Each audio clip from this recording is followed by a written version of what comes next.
Hi, before we start, if you want more daily games news video, like, subscribe and hit that bell button. Let's go. What makes a good horror video game? Horror as a genre would seem simple to execute, but there's a lot more going on behind the scenes to make horror video games that actually scare players. Some gamers love being scared, having their heart rate rise as they round that dark corner to take on the next challenge. Knowing in the back of your mind that it's not real, yet still being frightened is a hallmark of any good horror. When it comes to horror, creating scary gameplay is challenging, as the player can become the protagonist or antagonist, and their decisions can have a direct impact on how the game unravels. The best horror video games excel in the same core categories of immersion, interaction, and narrative. These can be broad categories, with lots of different elements needing to come together to create a terrifying gaming experience. Interaction. Interaction in horror games is especially important, as it is the primary function of a video game for the player to interact with their environment. While movies and other types of visual horror can have some level of interaction, in video games the player controls the interaction with the environment. If the interaction between the player and the game world is poor, then the overall experience will suffer, and the effectiveness of the other horror elements will suffer as well. Interaction comes mainly through the controller, with the movement of the character and the responsiveness of input. If movement feels clunky, they lose the suspension of disbelief which makes horror so exciting. Horror video games on the PS5 can have improved interaction because of the haptic feedback on the controller itself, which heightens tension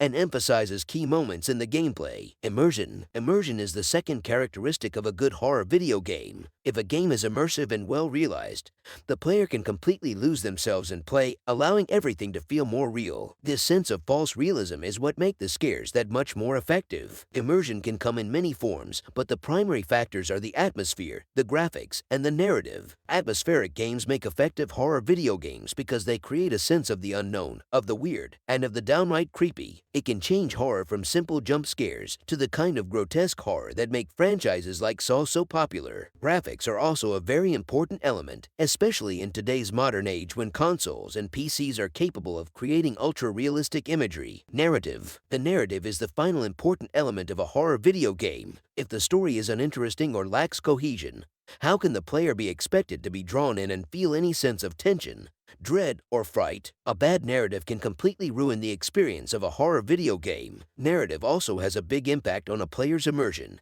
because they can be left asking lots of questions rather than being able to focus on what really matters, which is being scared out of their minds. Some of the best horror video games are known for their narratives, like the Resident Evil and Silent Hill franchises. Of course, these games also have incredible interaction and immersion, but the story is the driving force that draws players. People still go back to the early installments of these games to experience the thrill of the narrative, which goes to show that graphics aren't everything. Thanks for watching. Don't forget to like and subscribe.